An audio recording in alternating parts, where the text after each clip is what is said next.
Have you ever noticed how some people seem to move through life with a natural, effortless calm? They just exist in the moment, while you might be replaying a conversation from 3 days ago or planning out a scenario that will probably never happen. Most of us try to fix this by wrestling with our own minds. We try to force the thoughts to stop or struggle to control what we're thinking about. But fighting the noise usually just makes the head feel louder. The real issue isn't the content of your worries or the specific things you're planning. It's much simpler than that. We've forgotten there is a difference between who we are and the voice in our heads. Take a second to listen to what's happening in your mind right now. There might be a voice commenting on what I'm saying, or maybe it's wondering what you're going to have for dinner. If you can hear that chatter, who exactly is the one listening? If you can observe the voice, if you can watch it run, then you cannot be the voice itself. You are the one watching the mind do what it does. We spend so much of our lives believing everything that voice says. When we stop identifying with every single thought that passes through, we begin to find the space where peace actually lives. Think of the mind like a radio station, broadcasting a constant stream of commentary. It doesn't stop because it believes constantly reviewing the past and planning the future will protect you. But it treats an unread email or an awkward greeting like a survival threat, replaying moments to solve problems that don't actually exist anymore. This creates what I call mental time travel. Physically, you are here in the present, but mentally, you are everywhere else, reliving embarrassments from years ago or rehearsing conversations that may never even happen.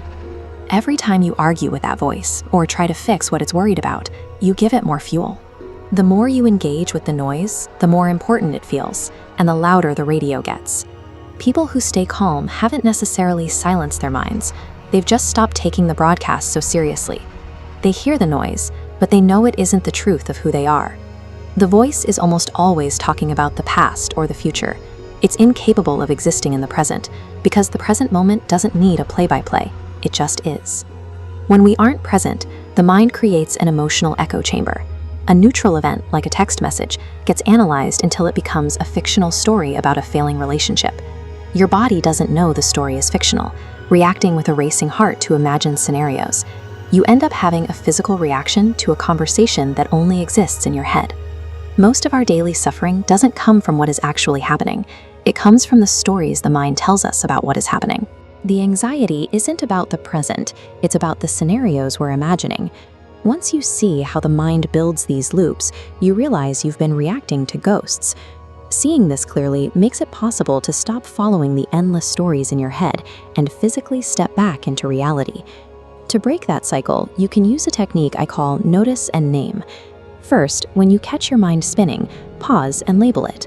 Say to yourself, I notice my mind is worrying about work, or I notice my mind is replaying that argument.